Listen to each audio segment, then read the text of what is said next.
নমস্কার বন্ধুরা, আমার এই চ্যানেলে আপনাদের সুস্বাগতম। আজকের এই ধর্মীয় ও রাজনৈতিক হানাহানি ও অসহিষ্ণুতার দিনে স্বামী বিবেকানন্দের বাণী আরও বেশি করে মনে করা উচিত বলে আমি মনে করি। তাই স্বামীজির এমনই 10 বাণী আজ আমি তুলে ধরব, যা নিঃসন্দেহে আপনাকে জীবনে এগোতে সাহায্য করবে। জীবনে 3টি আদর্শ চোখ বন্ধ করে মেনে চলার কথা বলেছেন স্বামীজি। তিনি বলেছেন, যারা তোমায় সাহায্য করেছে তাদের কখনো ভুলে যেও না। যারা তোমাকে ভালোবাসে তাদের কোনোদিন ঘৃণা করো না। আর যারা তোমাকে বিশ্বাস করে তাদের কখনো ঠকিও না। যে কোনো একটা ভাবনা মাথায় আনো, সেই একটা ভাবনাকেই তোমার জীবন করে ফেলো। সেটা নিয়েই ভাবো, সেটা নিয়েই স্বপ্ন দেখো, সেটা নিয়েই বাঁচো।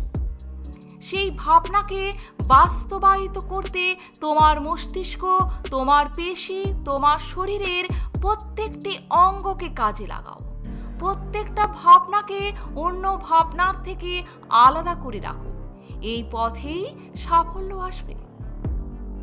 তিনি বলেছেন, উঠে দাঁড়াও, শক্ত হও, দীপ্ত হও, যাবতীয় দায়িত্ব নিজের কাঁধে নাও। আর এটা সব সময় মাথায় রেখো, তুমি তোমার নিয়তির স্রষ্টা। তোমার যে পরিমাণ শক্তি প্রয়োজন সবটা তোমার মধ্যেই রয়েছে। সুতরাং নিজের ভবিষ্যৎ নিজেই তৈরি করে নাও। তিনি বলেছেন, তুমি গীতা পড়ার থেকে ফুটবলের মাধ্যমে স্বর্গের অনেক বেশি কাছাকাছি যেতে পারবে। তার বিখ্যাত উক্তি, ওঠো, জাগো এবং লক্ষ্যে না পৌঁছানো পর্যন্ত থেমো না। তুমি খ্রিস্টের মতো ভাবলে তুমি একজন খ্রিস্টান। তুমি বুদ্ধের মতো ভাবলে তুমি একজন বৌদ্ধ। তোমার ভাবনা, অনুভূতি তোমার জীবন শক্তি, জীবনী শক্তি। যতই বুদ্ধি দিয়ে কাজ করো, এগুলি ছাড়া ভগবানের কাছে পৌঁছানো সম্ভব নয়।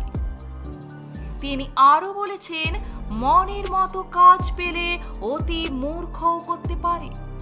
যে সকল কাজকেই মনের মতো করে নিতে পারে সেই বুদ্ধিমান। কোনো কাজই ছোট নয়।